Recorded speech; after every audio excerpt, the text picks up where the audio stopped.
Last winter, the FBI was praised for its speed in cracking the case of the World Trade Center bombing and bringing 4 suspects to trial. The investigation goes a lot quicker when the CIA grants the terrorists the visas to come into America. Then the FBI tracks their every move, records their every communication, and builds the bomb, literally. Now, there is some evidence that the FBI may have known of the plot in advance through an informant and might even have stopped the bombing that killed 6 people.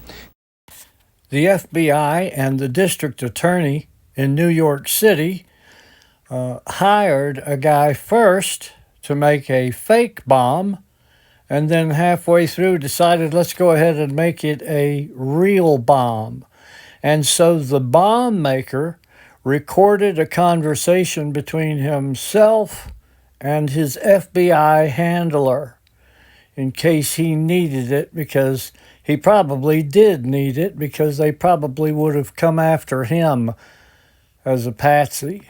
But he had the phone conversation where he's talking to a known FBI agent, and he had called him to complain about the invoices to the FBI. And the bomb maker says, well, you have to know that it's going to cost more money to build a real bomb than a bomb that's filled with baking soda. So this is real.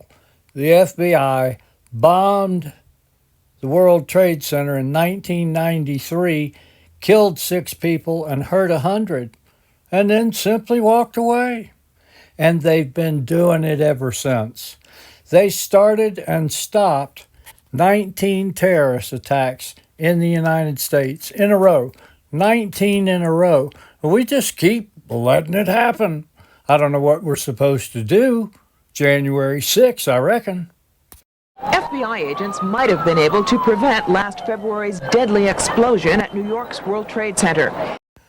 I think the media is literally allergic to telling the truth and the whole truth.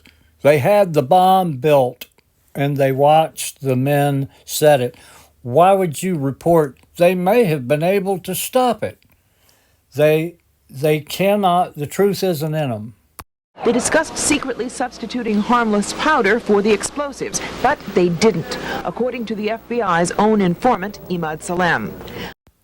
When the FBI told him go ahead and make a real bomb, he started recording the phone conversations so that, and he gave them to an attorney in case something bad happened to him, in case he got arrested. Unbeknownst to the FBI at the time, Salem recorded many of his conversations with his handlers. I'm holding 903 pages of draft transcripts.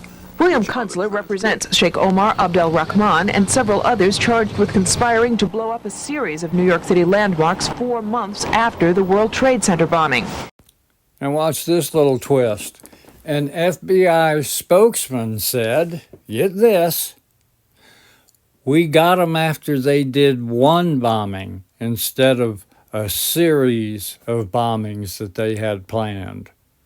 Yeah, but you killed 6 people, Americans, in the World Trade Center. Yeah, but then we stopped them. Insanity.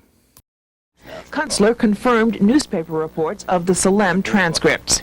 In one, Salem complains to an FBI agent, since the bomb went off, I feel terrible, I feel bad, I feel here is people who don't listen. The agent replies, hey, I mean, it wasn't like you didn't try and I didn't try. You can't force people to do the right thing. There is material in here to show gross governmental misconduct. Okay, so they bombed the World Trade Center and killed 6 people, and then started and stopped 19 terrorist attacks.